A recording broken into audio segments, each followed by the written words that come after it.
Boa tarde, vamos começar? Já estamos liberados aí já? Muito bem. Estamos então no nosso treinamento para professores e discipuladores. Essa é a segunda reflexão sobre o nosso tema Luz para as Gerações, o papel do ensino bíblico na formação de discípulos. Então, a nossa tarefa agora, à tarde, é falar sobre o tema do texto, a transformação. Como planejar e ministrar uma aula eficaz. Vamos começar orando, né? Vou ficar de pé um pouquinho, já para relaxar. Pedir o Alex para fazer uma oração. Tá bom, Alex? Pode orar, por favor.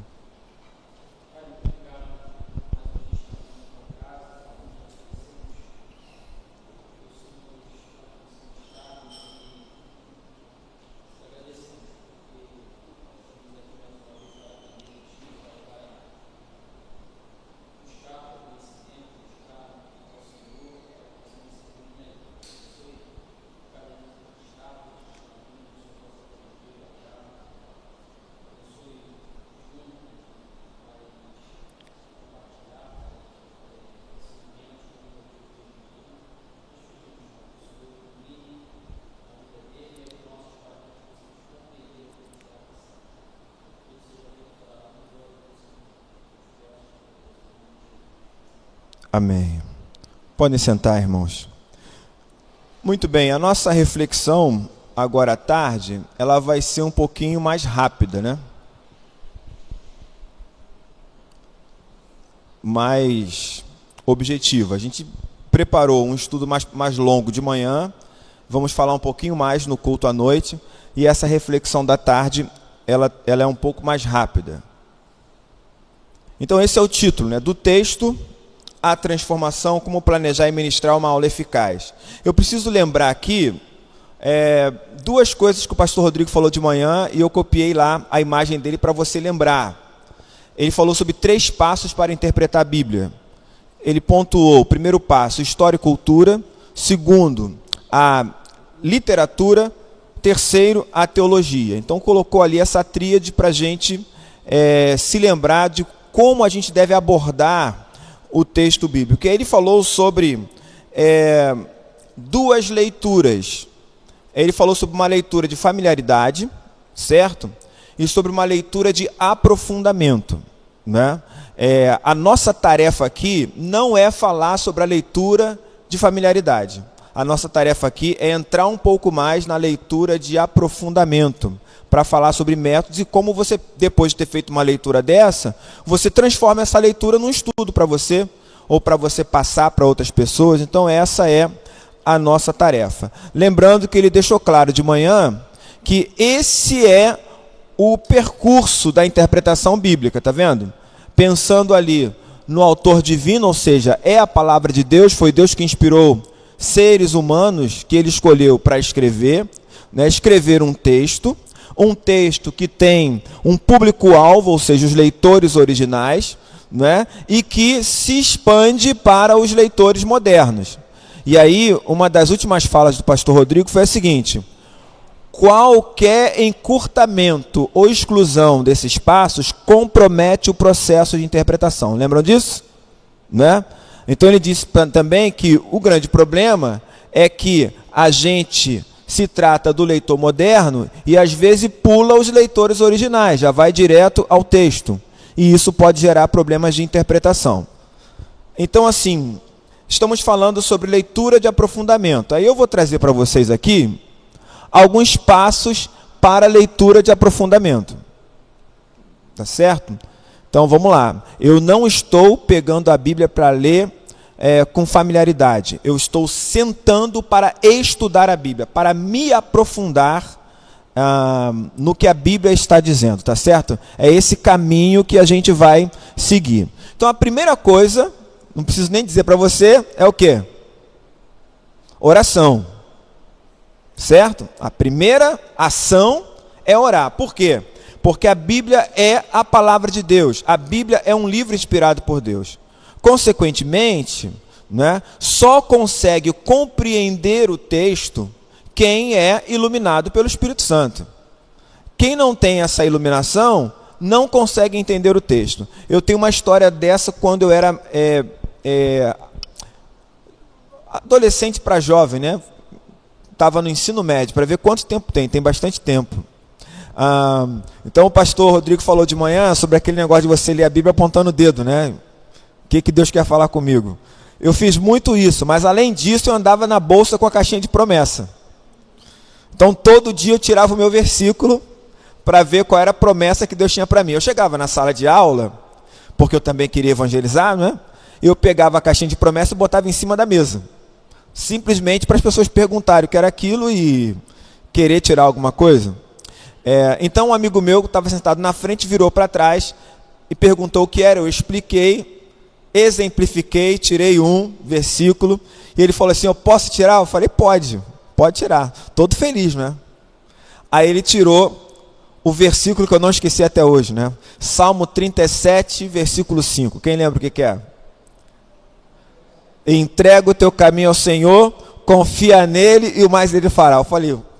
Eu pensei, cara, mais claro do que isso não existe, né? Aí veio aquela pergunta: o que você entendeu desse versículo? Aí ele disse para mim assim: eu entendi que em breve eu vou morrer e Deus está me chamando. Está entendendo? Sem a iluminação, não dá, não funciona. Então, assim, primeira coisa que você tem que fazer quando você for ler a Bíblia, e aí eu falo até da leitura por familiaridade, tá certo? Você precisa orar e pedir ao Espírito Santo que abra o seu entendimento para você compreender aquilo que você está lendo. Peça a Deus para falar com você. É a primeira coisa, é a primeira ação que nós temos que ter. Aí você passa a entender o que é, às vezes, na nossa liturgia, né? Apesar de a gente não usar mais liturgia impressa aqui, uma oração por iluminação. A oração por iluminação, que sempre é antes da mensagem, não é para o Espírito Santo iluminar, clarear o sermão, certo? Porque o sermão pode ser horrível, pode não falar lé com cré, pode ter heresia. É para você compreender a palavra, porque se nós pregadores não nos salvarmos na pregação, pelo menos o texto bíblico salva e ele fala, né? Então a oração por iluminação é uma oração para que você possa compreender o texto que a gente vai ler e que a gente vai refletir. Está entendendo? Então é importante você se lembrar disso. Ore. O segundo passo é o seguinte: orei. Agora, como é que eu escolho um texto? Como é que eu faço isso?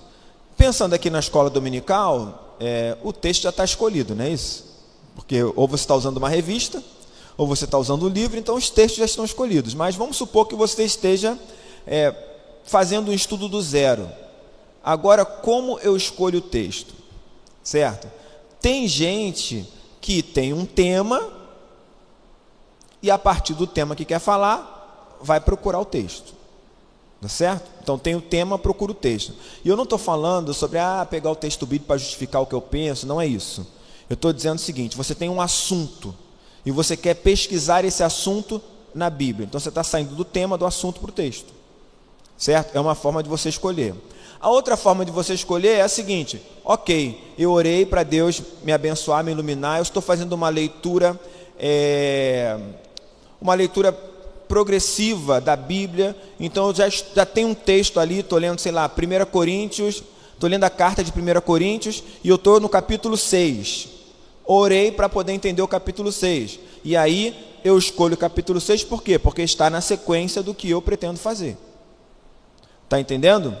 Então tem gente que já está num processo de leitura, consequentemente escolhe o texto que está dentro desse processo. Está fazendo um plano de leitura lá no aplicativo, tem um texto lá, você escolheu o texto a partir do plano de leitura.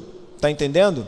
Então são formas de você escolher o texto para ler, né? O importante é ler, o importante é orar antes, tá certo? E aí temos a leitura, do texto. Volto a dizer, nós estamos falando sobre leitura de aprofundamento. Tranquilo? Seu objetivo é sistematizar o ensino, é preparar um estudo para você ou para outras pessoas. Tá certo? Então eu vou ler um texto. Já escolhi o texto e vou ler o texto. Quando é que eu devo parar de ler o texto? E aí, quantas vezes eu tenho que ler o texto? Até entender? Não. Por que não é até entender? Porque entender é só no final do processo. E aí, quando é que eu paro de ler o texto? Quando, gente? Até você conseguir se lembrar das partes principais do texto. Então eu li um texto, consegui agora, se o pastor Rodrigo perguntar assim, o que diz o texto? Você não vai lembrar palavra por palavra, mas você consegue contar o que está no texto, em blocos, está entendendo? Quando você fizer isso, a palavra que o pastor usou de manhã, você já está familiarizado com o texto que você vai estudar. Tá certo? Então você vai ler a primeira vez, vai ler a segunda vez, a terceira vez, a quarta vez, até você conseguir ter essa familiaridade com o texto que você escolheu. Tá certo? Tudo bem? Então essa é a leitura. Se você leu dessa forma, você já consegue perceber uma estrutura no texto. O que é estruturar o texto? Vamos lá, eu trouxe um texto aqui para você ver. Olha lá, Mateus 28, 18 a 20. Jesus, aproximando-se, falou-lhes dizendo: toda autoridade me foi dada no céu e na terra. Portanto, vão e façam discípulos de todas as nações, batizando-os em nome do Pai, do Filho e do Espírito Santo, ensinando-os a guardar todas as coisas que tenho ordenado a vocês. E eis que estou com vocês todos os dias até o fim dos tempos. Li a primeira vez, já consigo organizar o texto sem ler? Não, leio de novo. Consigo? Não, leio de novo, até eu conseguir. O que significa estruturar o texto? Estruturar o texto é você dividir o texto em fatos principais. Então vamos lá, né? Primeira coisa que eu colocaria ali na estrutura: Jesus se aproxima dos discípulos. Coloquei lá, 1, Jesus se aproxima dos discípulos. 2, Jesus ensina, dizendo: toda autoridade me foi dada no céu e na terra. Mais um ponto: vão e façam discípulos, batizem em nome do Pai, do Filho e do Espírito Santo, ensinem a guardar todas as coisas, né? E no final, Jesus diz que está conosco até o fim dos tempos. Percebeu? Eu estruturei o texto, né? Isso é importante para você não se perder na hora da preparação do estudo. Você pegou as partes principais, então você já sabe quais são os pontos principais que você deve abordar no seu estudo. Dúvidas? Alguém quer perguntar alguma coisa? Até aqui? Quem quiser perguntar, pode perguntar. Alguém quer perguntar? Não? Quer perguntar, Gelson? Não? Muito bem. Então, estruturação. Certo? Ok. Já sei que é esse texto que eu vou usar. Certo? Mas será que esse texto está delimitado corretamente? O que é delimitar um texto? Delimitar o texto significa você estabelecer onde o texto começa e onde ele termina. Entendeu? Eu peguei um texto bíblico que está dividido em capítulos e versículos. Eu vou apresentar um estudo sobre esse texto. O meu texto começa exatamente aonde eu recortei. Aí tem um recorte, certo? O recorte é do versículo 18 ao versículo 20. Mas o texto começa no versículo 18? O que vocês acham? Não? O que mostra que o texto não começa no versículo 18?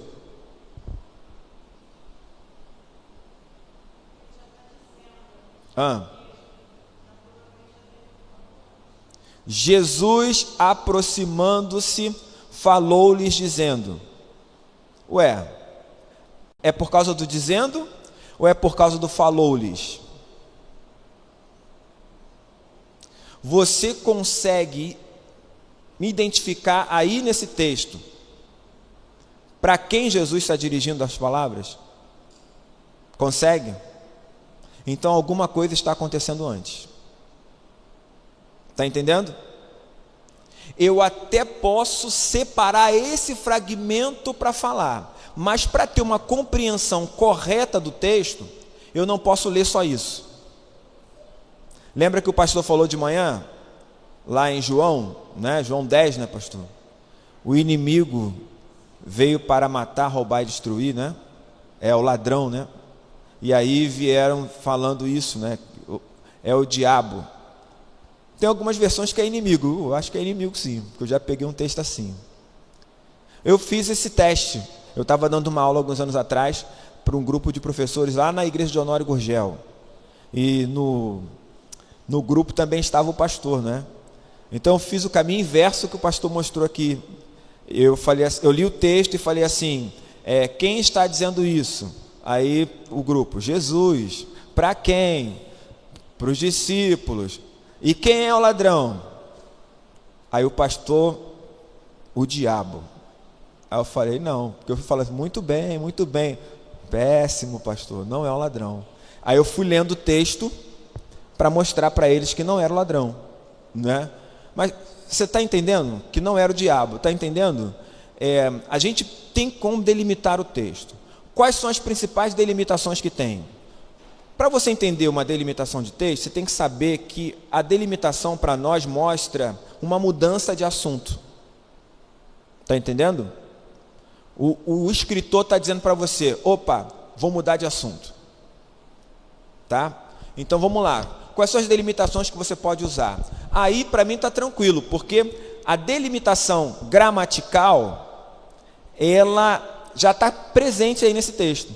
Eu já sei que o texto não começa no 18, porque gramaticalmente, quando eu leio, eu preciso de mais informações para poder compreender. Então, a gramática não me permite dizer que esse é o início do texto. Essa é uma delimitação gramatical.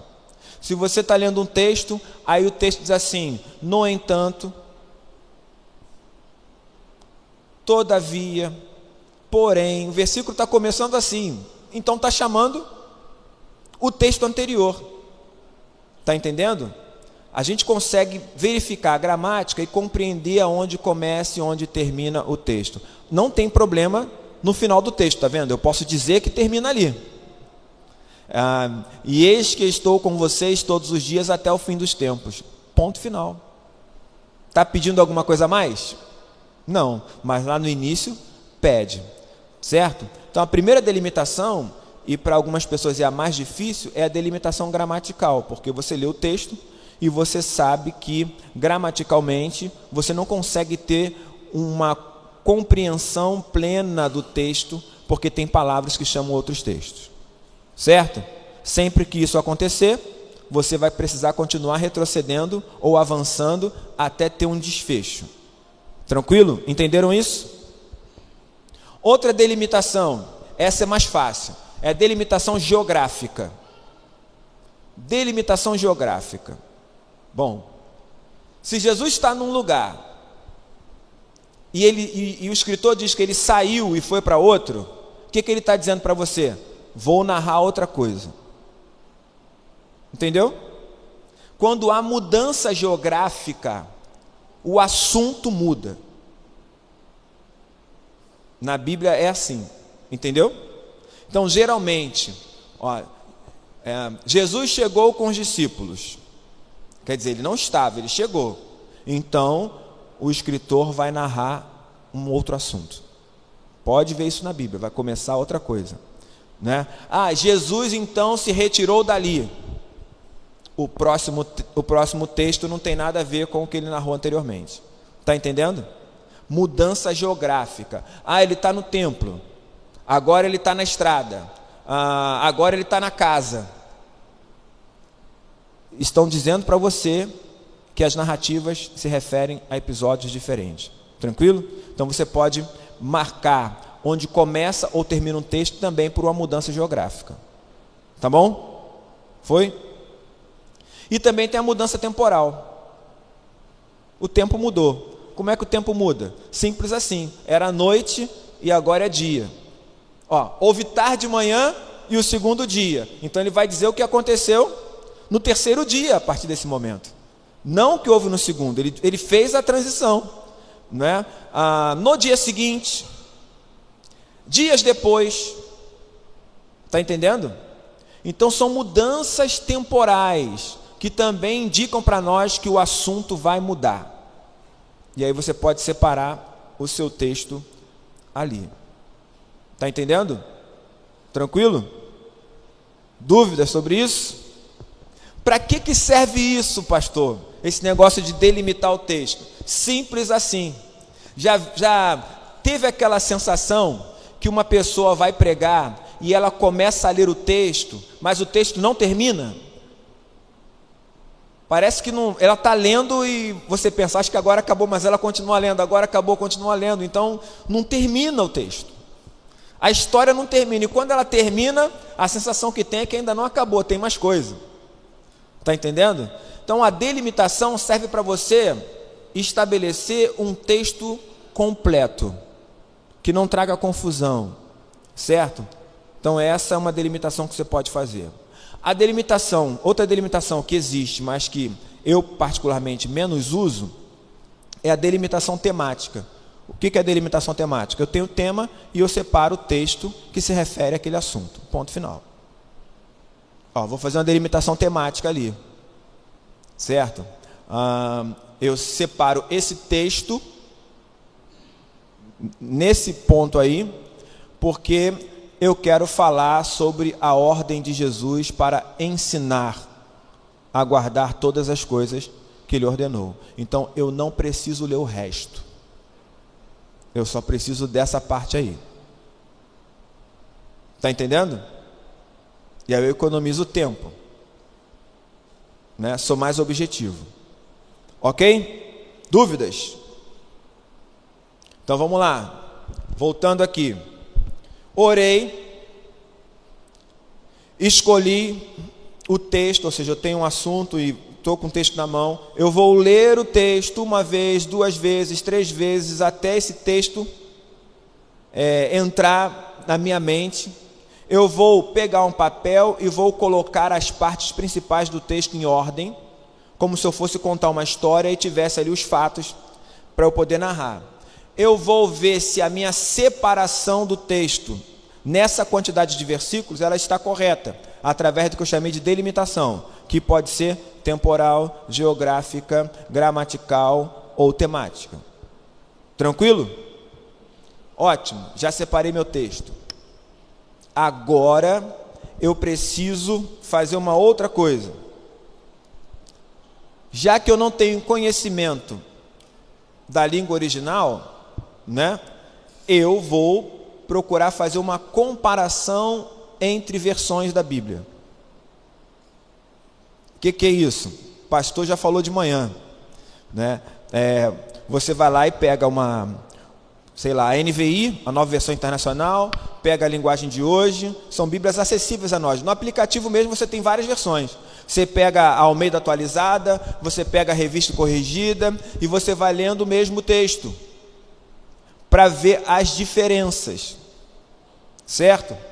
É claro que aqui, o que vai acontecer? Na hora de escolher a versão, eu vou pegar a versão que a igreja utiliza.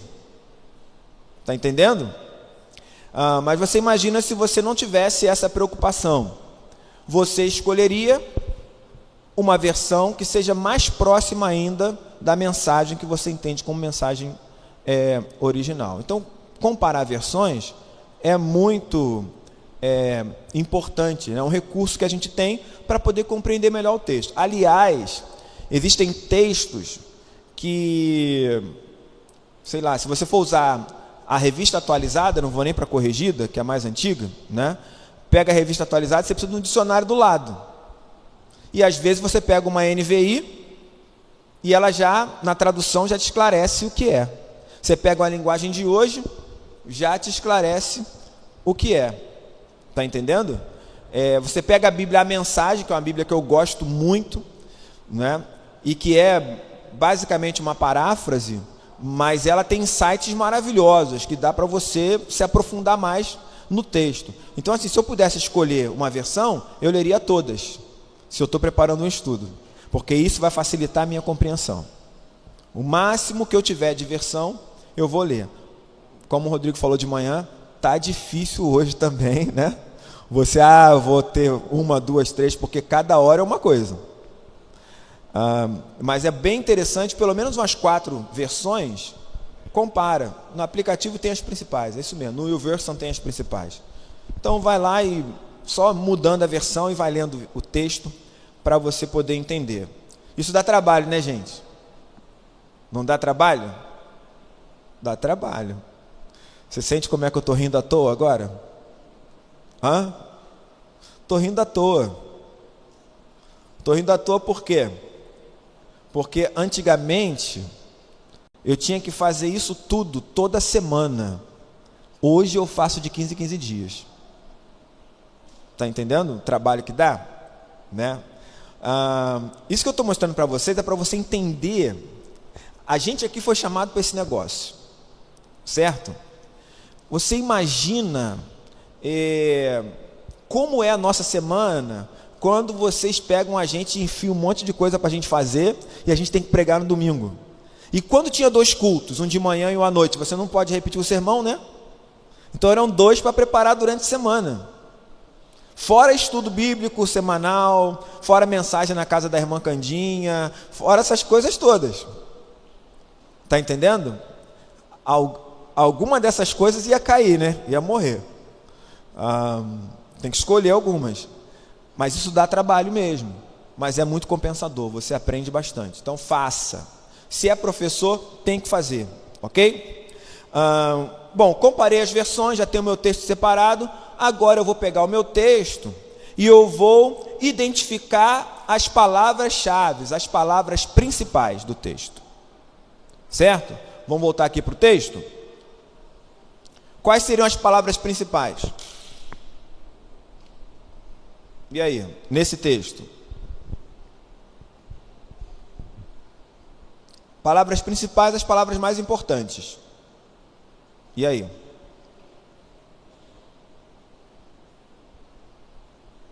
Vou contar um segredo para você, que eu aprendi. Tá bom?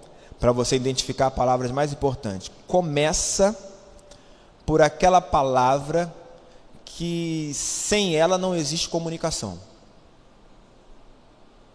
E aí? Que palavra é essa na língua portuguesa? Sem ela não existe comunicação. Mas ela se comunica sozinha. A Bruna já falou. O verbo. Quando você estiver lendo um texto, os verbos sempre serão as palavras principais. Porque eles comunicam. Então tá ali, ó. Palavra principal. Aproximar. Falar. Dizer. Tá entendendo? Dar.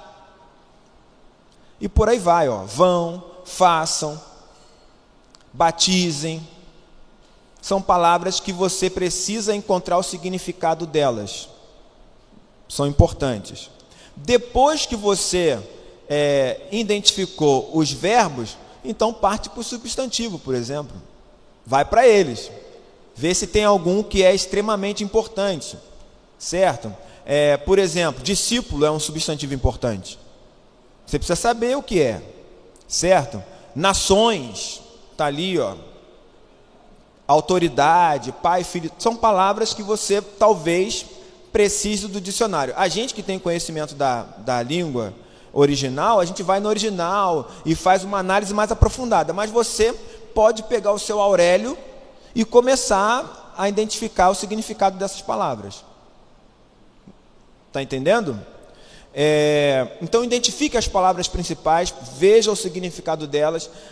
É claro que você não vai fazer isso com todas as palavras, porque tem palavras que você já sabe, mas aquelas que você não sabe, se aprofunde no significado delas, para você entender o texto. Tranquilo? Então, o que eu faço? Eu li as versões, agora eu vou pegar as palavras principais, faço uma lista e vou ver o significado delas. Tá bom? Mas, pastor, toda vez que eu for ler um texto, eu tenho que fazer isso? Sim. Mas quanto mais você fizer, menos você vai fazer. Ué, como é que pode isso? Bom, vamos lá. Eu peguei um texto em 1 Coríntios 13, né? E coloquei lá a palavra amor como palavra principal e estudei ela. Ok? Da próxima vez que eu ler Coríntios, que aparecer a palavra amor, o que acontece? Eu já sei. Então não perco tempo mais com a palavra amor. Eu vou para outra palavra. Aí descobri outra palavra. Quando ela aparecer de novo, eu já sei. Porque dificilmente um escritor, ele vai usar a mesma palavra com um significado completamente diferente. Entendeu? Então, quanto mais você fizer isso, menos você vai fazer no final. Então, hoje, quando eu pego um texto, tem coisas que eu já nem me preocupo mais em anotar, porque eu já sei. Entenderam? Então, identifique as palavras. Depois, analise os contextos. O que é analisar contexto, né? O texto tem um contexto. Contexto são as circunstâncias que envolvem o texto. Então, eu estou lendo um texto, ok. Vem naqueles pontos que o pastor falou de manhã. Quem escreveu, quando escreveu, onde escreveu, quem é o público-alvo, por que escreveu. Aquelas perguntas jornalísticas. Quem, quando, onde, como, por quê, para quê, a quem. São perguntas que você tem que fazer ao texto. E aí você vai pesquisar e conhecer o contexto, para entender o que está acontecendo ali. Tranquilo? Não existe leitura de aprofundamento sem perguntas. Ok? Você precisa ser crítico e perguntar ao texto. Que pergunta a gente poderia fazer nesse texto aí?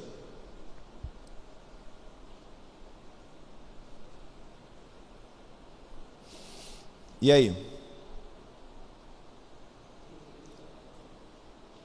Quais perguntas? Quais perguntas? Vamos lá, gente, vamos. Quem? Quem deu autoridade a Jesus? Uma pergunta, o que mais?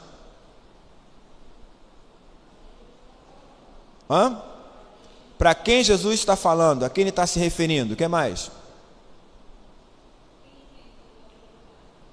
Quem tem toda a autoridade? Dá para perguntar mais, né? Ensinando-os a guardar todas as coisas que tem ordenado. Ou seja, o que Jesus ordenou para aquelas pessoas, certo? O que são todas as coisas, né? Ou seja, o que ele ordenou, né? Todas essas coisas. O que significa fazer discípulos? Que nações são essas que Jesus está se referindo? O que significa batizar? Fim dos tempos. Que período é esse? Viu como é que tem um monte de coisa que a gente pode se aprofundar? Só nesses versículozinhos aí. Então você lista as suas perguntas, você vai atrás delas, das respostas, e ao fazer isso, você vai estar conhecendo o contexto do texto que você está lendo. Agora, sem perguntas, nada, não tem aprofundamento. Tá bom? Dúvidas? Não? Bom, então analisa também as palavras, né, do texto. Aí você pode analisar semanticamente no dicionário, pode analisar também teologicamente, porque tem dicionário de teologia. Você pode pegar um dicionário de teologia e também pegar as mesmas palavras e saber o que significa. Pega um dicionário da Bíblia, também tem informações sobre as palavras, né? Depois eu vou colocar esse slide lá no grupo, tá, gente?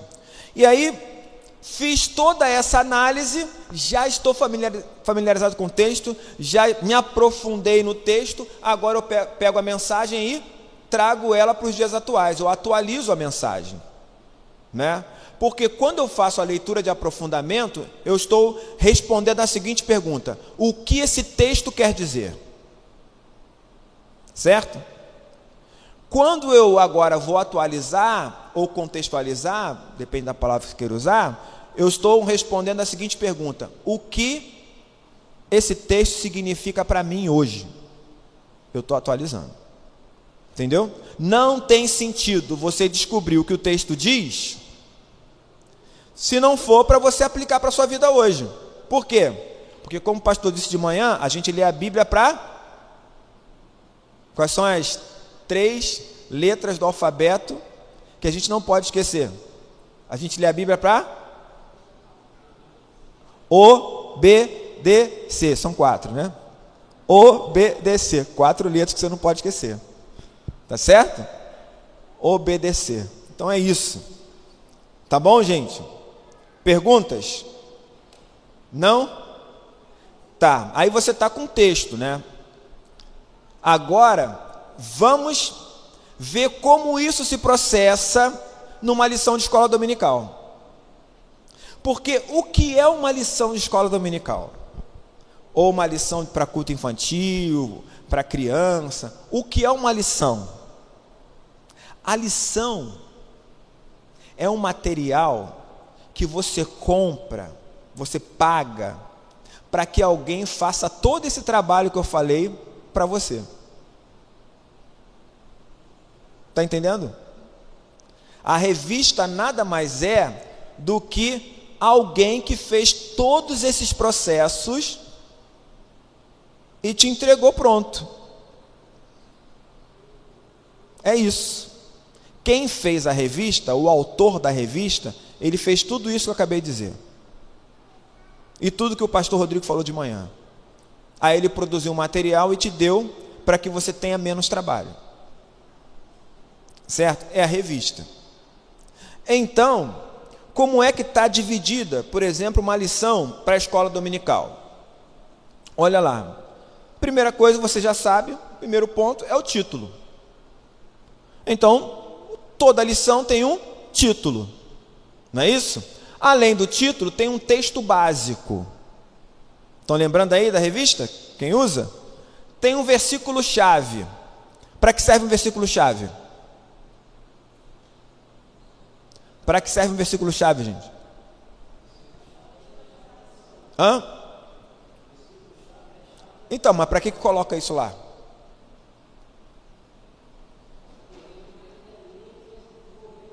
É para quê? A linha que vai desenvolver está no texto básico. E aí, para que serve o versículo-chave?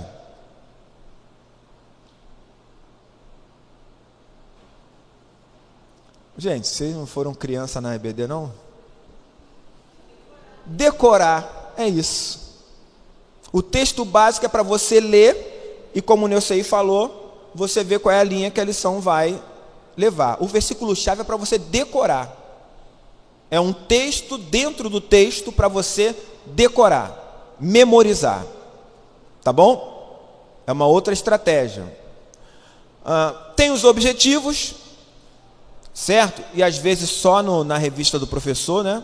Mas tem os objetivos, ou seja, aonde esse estudo quer te levar, né? Qual é a pretensão. Tem uma leitura diária. Nessa revista aqui se chama leitura semanal. Para que serve uma leitura diária? Para quê?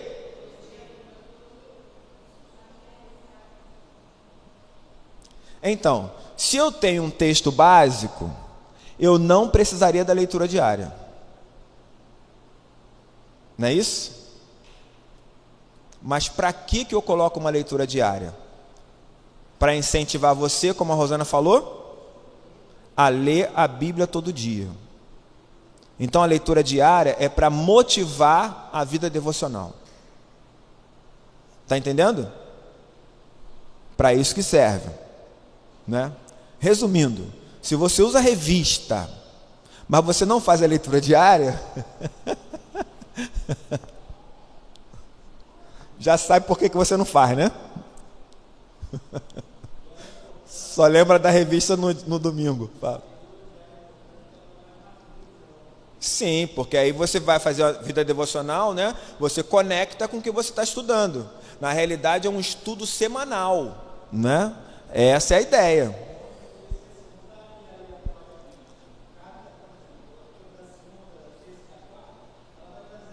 Isso. Vai pegando outros textos, né? Outros textos. Bom, aí tem uma introdução ao assunto, tem uma contextualização ou explicação. Em alguns casos, isso só tem na revista do professor, né? Eu dei uma olhada nessa revista aqui e não tem esse ponto aqui. Já está misturada a introdução, já entra para a argumentação.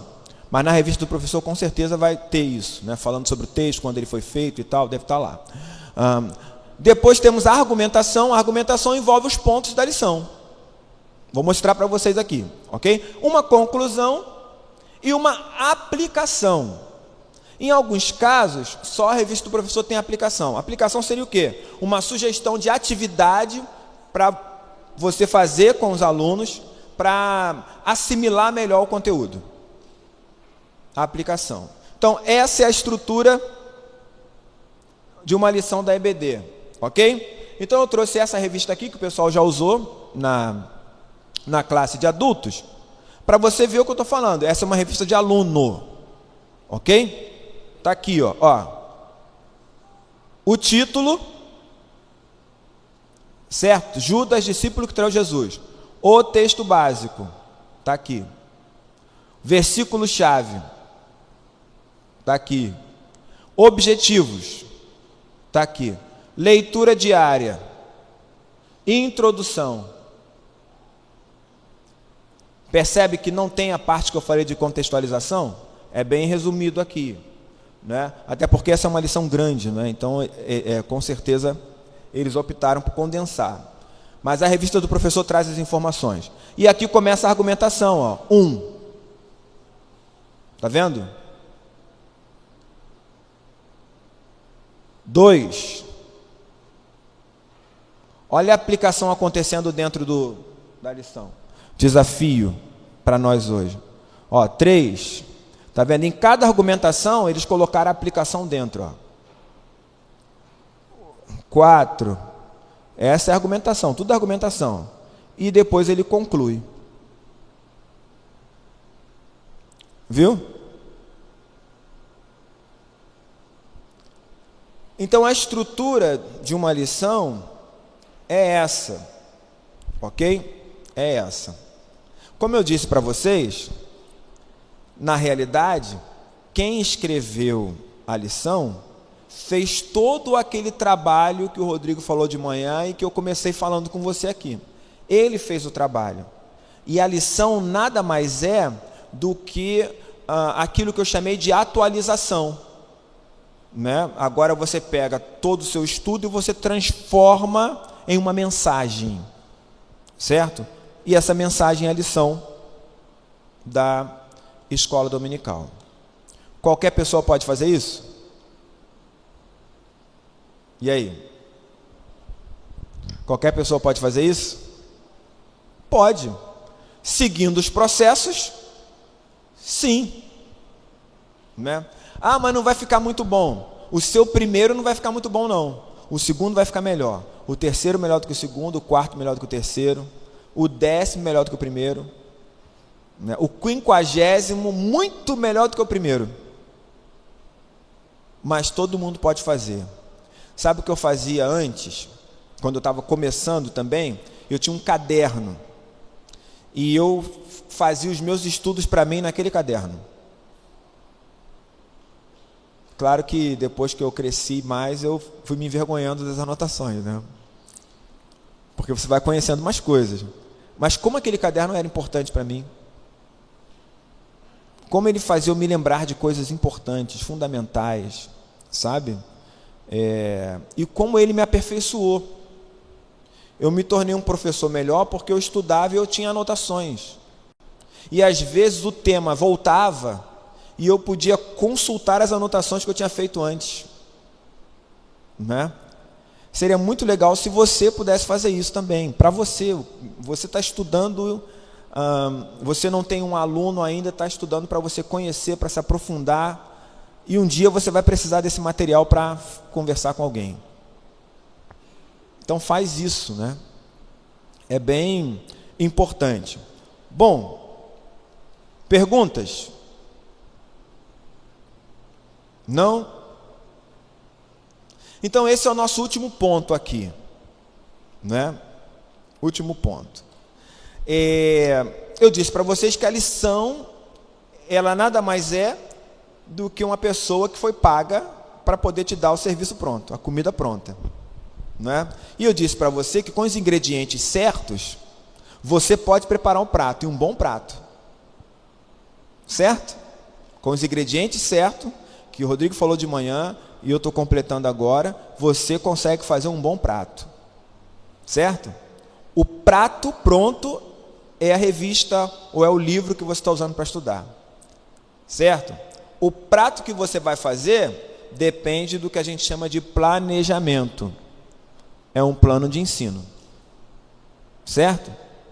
Então essa aqui é uma estrutura de plano de ensino. Está entendendo? E esse é um plano de ensino mais limitado.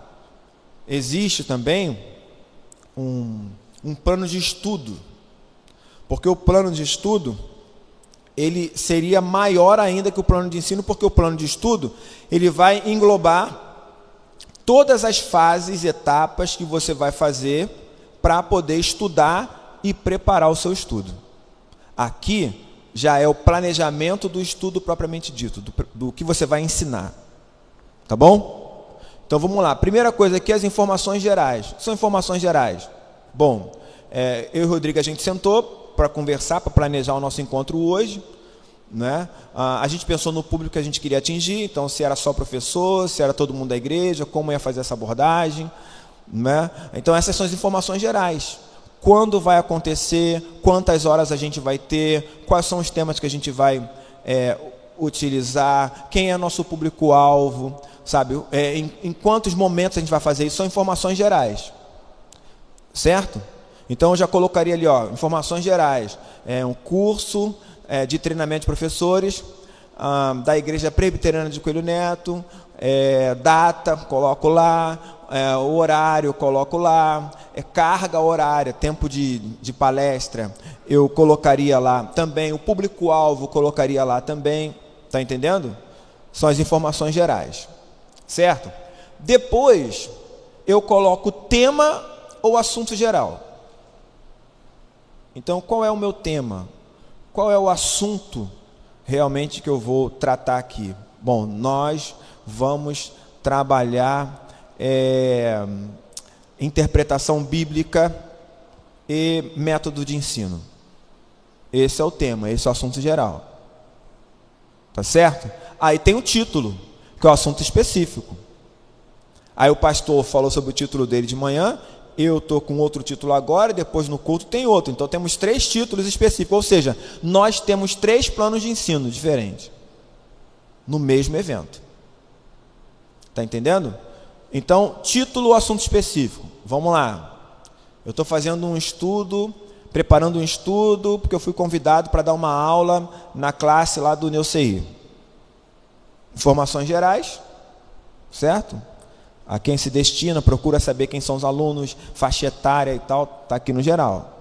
O tema, provavelmente ele vai te dar o tema, é o tema da revista lá, seja lá o que for, certo? Aí você tem um título específico, ok? Título, sei lá, assunto geral, perdão. Assunto específico, perdoar os inimigos. Porque você pode perdoar amigo também, né? Mas o perdão que vai ser abordado é só dos inimigos. Então, é o específico aqui. Qual é o objetivo? Quais são os objetivos para poder, que você quer atingir abordando isso? Objetivos. Você sempre tem que colocar verbos no início do objetivo. E verbos que sejam mensuráveis. Alguém sabe o que é um verbo mensurável? Quem sabe? O pessoal que já fez faculdade aí está assim, eu estou lembrando minha monografia, meu projeto.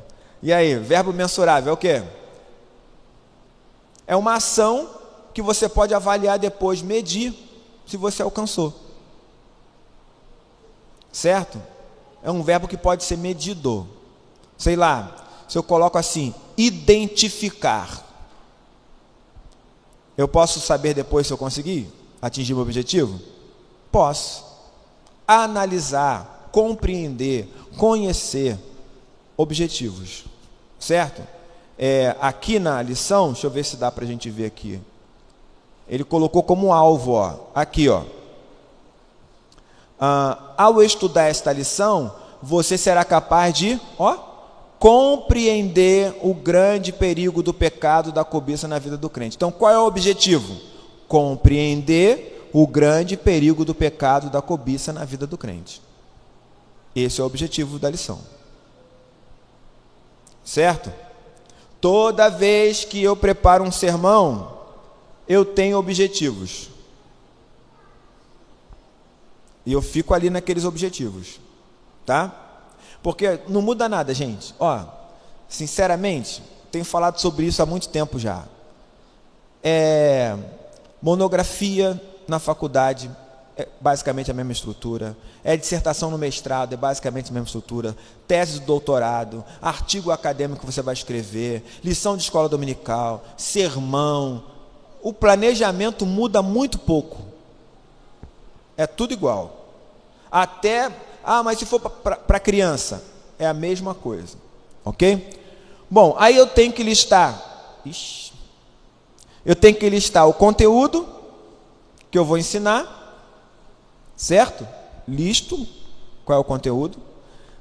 Aí depois eu listo as habilidades, ou seja, o que eu quero que os ouvintes, que os alunos aprendam, desenvolvam aqui nas habilidades. Metodologia, como é que eu vou aplicar esse ensino? Como é que ele vai ser dado?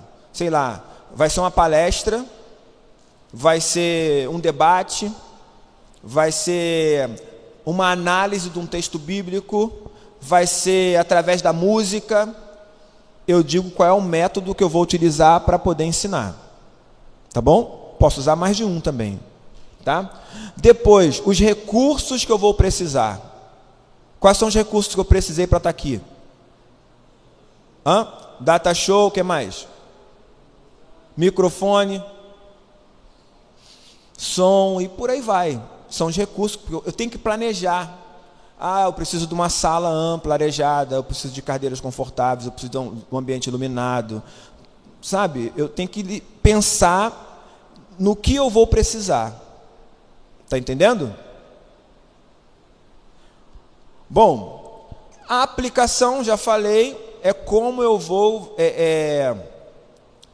transformar essa parte, essa aula teórica, em algo para a vida dos alunos. Tá certo? Então isso é importante. Quer ver? A Vanise contou uma vez para mim, que lá na igreja que ela estava, o ensino era sobre diaconia para as crianças. Né? E aí, qual foi a aplicação? O que vocês acham que ela fez? Colocou as crianças para trabalhar como diácono naquele domingo, para elas poderem compreender o que um diácono faz. Então a lição foi transformada em algo prático. Deu para entender? Eu já fiz isso também com a ceia, na minha primeira igreja. Eu fui, todo terceiro domingo lá de manhã tinha ceia, e no terceiro domingo eu ia para as crianças, né? Eu ia para um tempo lá com as crianças, eu montava a mesa, eu levava um presbítero e levava um diácono.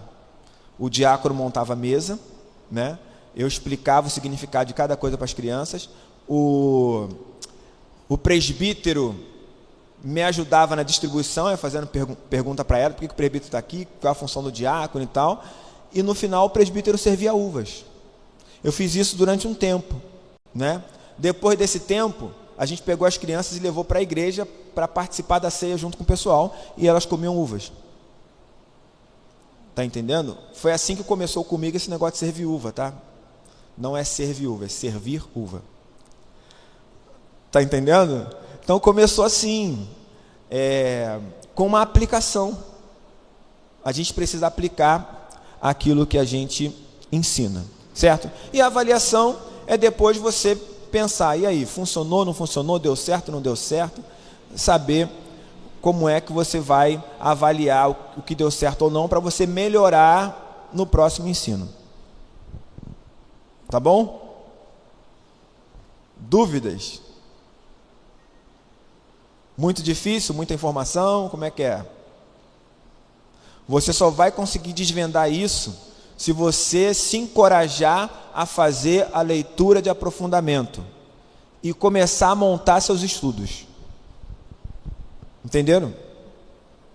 Não tem como ficar só aqui, ouvir teoria, não, tem que sentar, pegar e começar a estruturar os textos que você está lendo e anotar aquilo que Deus está falando com você no texto, por aí vai.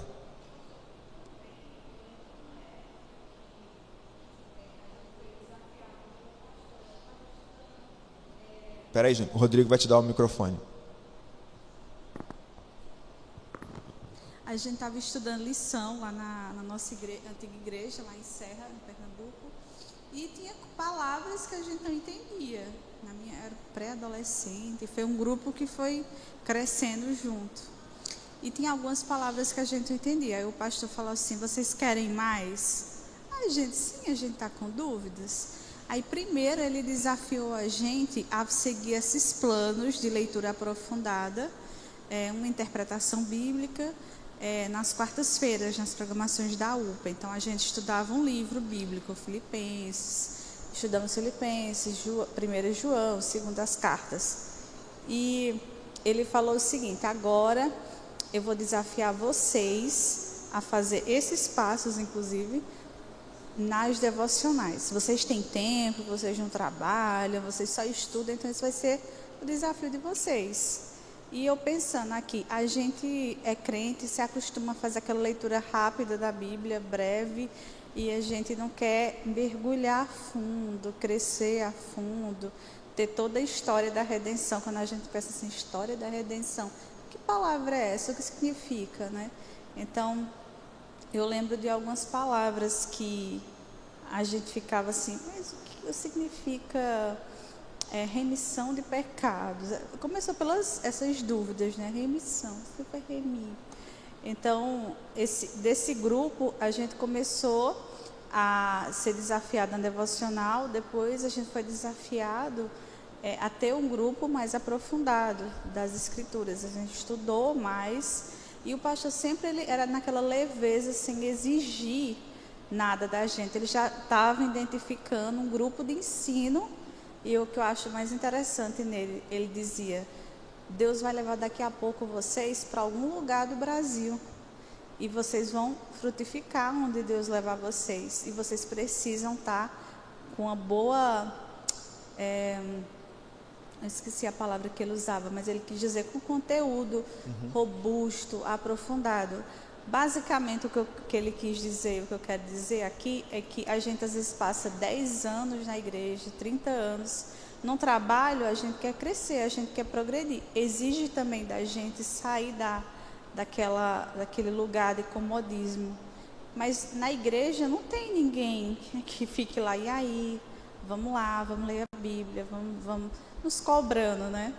E eu penso que desse grupo surgiu pessoas discipuladores que fizeram essa cobrança a outros. Pois é, a gente vai passando adiante, né, Jane? Isso, exatamente. Não é apenas para ensinar quando tiver um cargo formalmente, mas esse aprofundamento nos ensina a nossa maturidade cristã. Aqui na igreja, assim, o trabalho que a gente tem, que explora muito a leitura de aprofundamento é de quinta-feira, tá, gente? Quinta-feira é leitura de aprofundamento mesmo. Às vezes a gente fica lá parado assim, ó, só em silêncio, a gente fica em silêncio, né? Porque é muita coisa. É uma leitura lenta, muito lenta, que eu e o Rodrigo a gente faz. Para vocês terem uma noção, se eu não me engano, a gente já está chegando a 3 anos estudando o Evangelho de Lucas. Chegando a 3 anos, hein, gente? Estudando Lucas. Para você ter uma noção aí do que é. Numa leitura de familiaridade, sei lá, quanto tempo levaria? 4 horas? 5 horas? A gente está estudando há 3 anos, quase.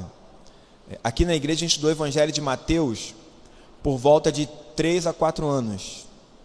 1 Coríntios foram 2 anos. Trabalho de quinta-feira sempre foi uma leitura de aprofundamento. Entendeu?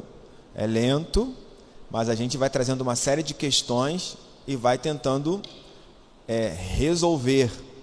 E legal, né? Que são questões que às vezes não estão resolvidas em nós também. Então, quem assiste deve ter percebido isso com o Rodrigo e comigo. Às vezes parece que a gente está construindo o pensamento na hora, né? E é mais ou menos isso mesmo, né? A gente prepara alguma coisa, mas o aprofundamento ele acontece na hora. Por isso que às vezes eu comento, o Rodrigo comenta quando eu estou dirigindo, a gente concorda, a gente discorda, traz uma coisa nova e tal. É porque a gente está construindo esse conhecimento juntos ali, né? E no final a gente tem a sensação de que aprendeu uma coisa nova, sabe? Essa é a importância da leitura de aprofundamento, tá bom? Então eu queria hoje mostrar para vocês, nesse episódio, que, primeiro, é possível você preparar seus estudos. É possível, né? Não precisa fazer teologia para isso. Segundo, você deve fazer isso, deve praticar isso, para crescer mais no Evangelho, crescer mais na fé, crescer mais na palavra. Terceiro, quando você começar a fazer isso, você vai também ter a necessidade, como a Jane falou aqui, de compartilhar isso com outras pessoas. Está entendendo? Porque eu e o Rodrigo, a gente está partindo do pressuposto de que todo crente é um professor em potencial. Jesus nos chamou para ensinar. Todos são ensinadores. Tá bom? Então é isso. Vamos ficar por aqui. Daqui a pouco tem o culto, tem um cafezinho ali, uma água. Antes que ela saia dali, você pode tomar sua água. Tá bom? Tome o seu copo com água. Tá bom, gente? Beijos em todos. Daqui a pouco a gente se vê.